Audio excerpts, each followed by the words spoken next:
সূরাতুন নিসা 4 নম্বর সূরা আয়াত নম্বর 56 আল্লাহ তাআলা বললেন, ইন্নাল্লাযীনা কাফারু বিআয়াতিনা সাওফা নুসলিহিম নারা কুল্লামা নাজিজাত জুলুদুহুম বাদদালনাহুম জুলুদান গায়রাহা লিয়াযুকুল আযাব ইন্নাল্লাহা কানা আজিজান হাকীমা।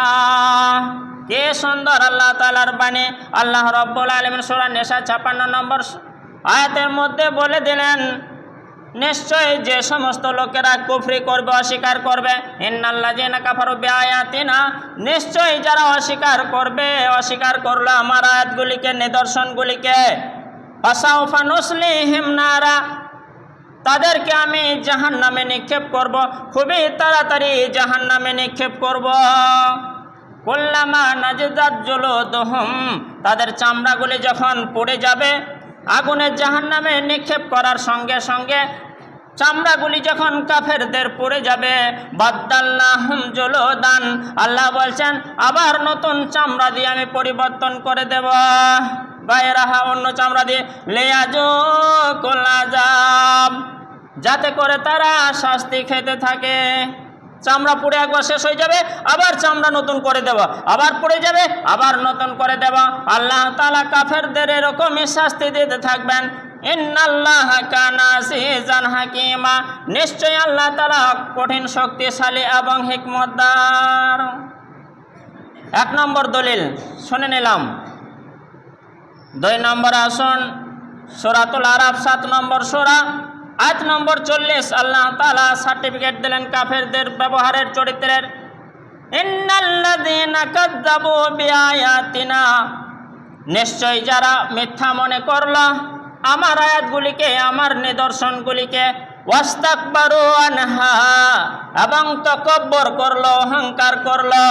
মানুষের রক্তের যখন জোর থাকে, পাহাড়কে পাহাড় মনে করে না, চারিয়ে দেয়, সেরকম কোরআনকে কোরআন মনে করে না, কচুর পাতার পানি মনে করে, আল্লাহকে আল্লাহ বলে মনে করে না, এই ধর্মকে ধর্ম বলে মনে করে না। যখন গায়ের গরম রক্ত টকবক করে, সেই সময় বিশেষ করে যারা কাফের, অস্বীকারী, তারা পরিষ্কার বলে দেয়, মরে যাব, চলে যাব, মাটির সাথে মিশে যাব, কোনো হিসাব হবে না, জান্নাত জাহান্নাম কিচ্ছু নেই। তাদেরকে আল্লাহ শুনিয়ে দিলেন, যারা আমার আয়াতগুলিকে মিথ্যা মনে করলো আর তাকাব্বুর করলো, অহংকার করলো। লা তুফাত্তাহু লাহুম আবওয়াবুস সামা, তারা যখন মরে যাবে তাদের আসমানের দরজা তাদের জন্য খোলা হবে না। ওয়ালা ইয়াদখুলুনাল জান্নাতা হাত্তা ইয়ালিজাল জামালু ফি সাম্মিল খিয়াত, আর তাদেরকে জান্নাতে প্রবেশ করানো হবে না যতক্ষণ পর্যন্ত একটা ছুঁচের ছিদ্র দিয়ে একটা উট প্রবেশ না করে। অর্থাৎ একটা ছুঁচের ছিদ্র দিয়ে যদি একটা প্রবেশ করতে পারে তাহলে জান্নাতে যেতে পারবে। কিন্তু আমি বলে রাখি, একটা ছুঁচের ছিদ্র দিয়ে উট তো দূরের কথা, একটা মাছিও প্রবেশ করতে পারবে না, তাহলে ওটটা প্রবেশ করা অসম্ভব। তাহলে ওই ওট যদি ছুঁচের ছিদ্র দিয়ে প্রবেশ করাটা অসম্ভব হয়ে যায়, কাফেরদের জন্য জান্নাতে যাওয়াটা অসম্ভব, তারা জাহান্নামী। পরিষ্কার আল্লাহ তাআলা বলে দিলেন তারা জাহান্নামী, তারা কখনোই জান্নাতে যেতে পারবে না। ওয়াকাযালিকা নাজজিল মুজরিমিন, আর এই পাপীদেরকে, অপরাধীদেরকে এরকম আমি শাস্তি দিয়ে থাকি।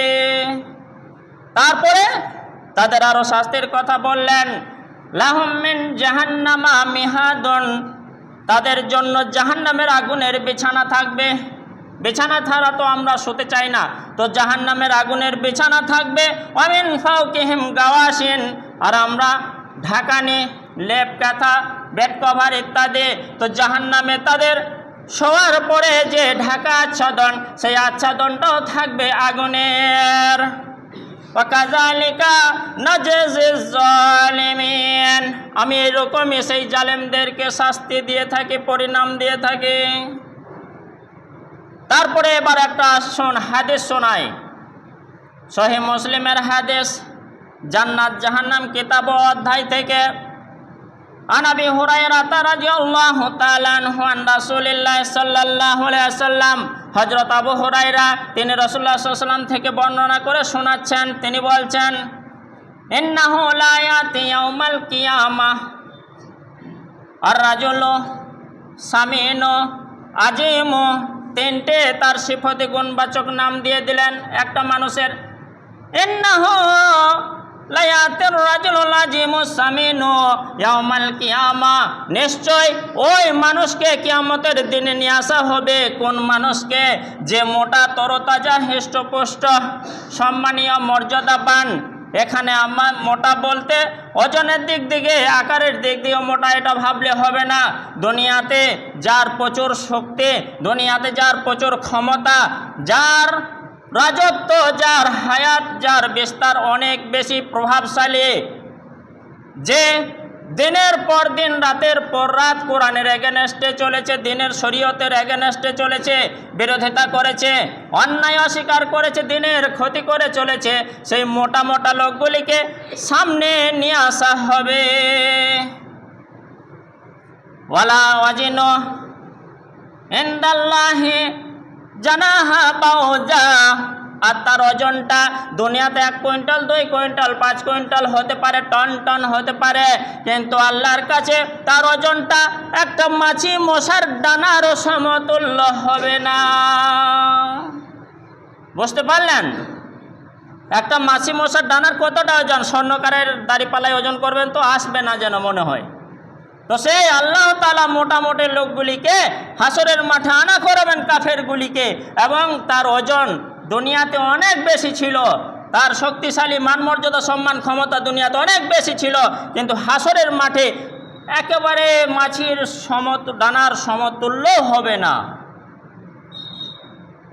কে সুন্দর কথা! তাহলে ভেবে নিতে হবে, কাফের থেকে বেঁচে চলতে হবে।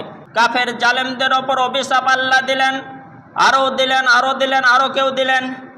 সূরাতুল বাকারা 2 নম্বর সূরা, আয়াত নম্বর 161, ইন্নাল্লাযীনা কাফারু, নিশ্চয় যে সমস্ত লোকেরা অস্বীকার করলো, ওয়ামাতু, আর মারা গেল, কবরে চলে গেল, শ্মশানে চলে গেল, গির্জায় চলে গেল, বা সমাধিতে চলে গেল,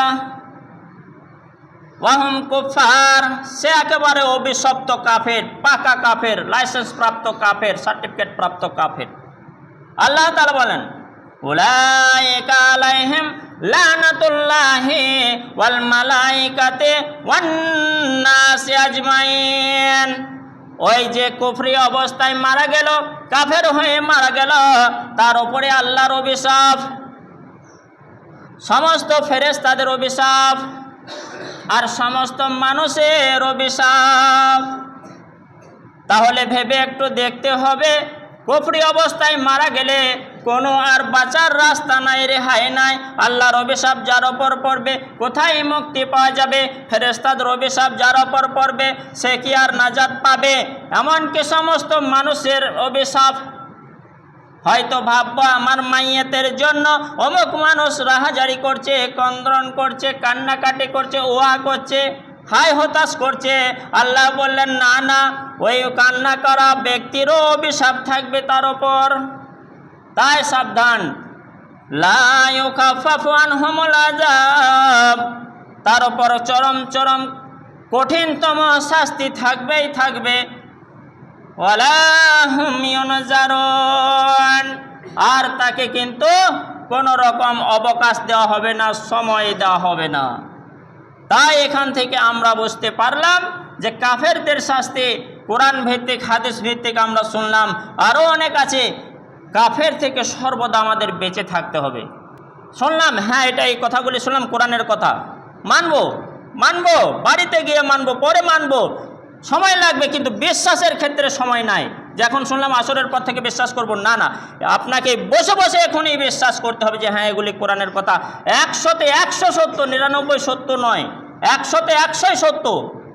হাদিসের বাণী, আল্লাহ রাসূল সাল্লাল্লাহু আলাইহি ওয়াসাল্লামের বাণী, হ্যাঁ, যেগুলি শুনলাম একেবারে সত্য। এটাই থাকলো, আমি কাফের থেকে মুক্তি থাকলাম, বেঁচে থাকলাম। আর যদি অস্বীকার করে দিই, তাহলে যারাই অস্বীকার করবে তারাই কাফের, যারাই বিশ্বাস না করবে তারাই কাফের। আল্লাহ তাআলা তো বললেন, ঘোষণা করলেন। এছাড়াও কাফেরেরা আফসোস করবে হাসরের মাঠে।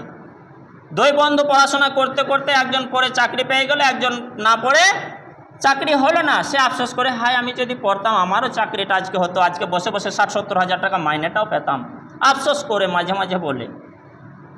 তো হাসরের মাঠে কাফেরেরা আফসোস করবে, ওয়াকুলুল কাফির, কাফেরেরা বলবে, ইয়া লাইতানি, হায় আফসোস, হায় আফসোস, ওয়াকুনতু তুরাবা, আমরা যদি মানুষ না হই, আমরা যদি মাটি হতাম তাহলে কতই না ভালো হতো, আজকে এই জাহান্নামের আগুনে আসতে হতো না।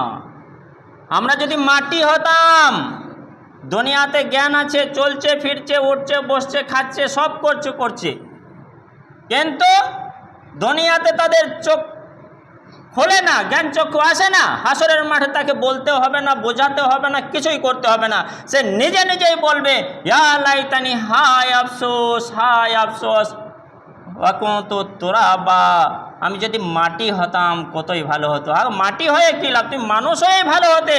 পাশের দিকে চারিদিকে তাকিয়ে দেখো না, যারা জান্নাতে গেছে তাদের দিকে তাকিয়ে, তোমার মানুষ, ও মানুষ, তোমারও দুটি পা, ওরও দুটি পা, তোমারও দুটি হাত, ওরও দুটি হাত, তোমারও চোখ আছে, সবই আছে, কিন্তু তোমার অহংকার ছিল, তোমার জেদ ছিল, তুমি ইবাদত থেকে বঞ্চিত ছিলে, তুমি আল্লাহর এগেনস্টে চলেছো, নবীর এগেনস্টে চলেছো, কোরআন হাদিসের কথাগুলিকে কচুর পাতা পানি মনে করেছো, অহংকার দেখিয়ে সেগুলি ছেড়ে দিয়েছো, শয়তানের হাতে হাত মিলিয়ে বন্ধু করে সারা জীবন ইসলামের দুশ্মনী করে চলেছো।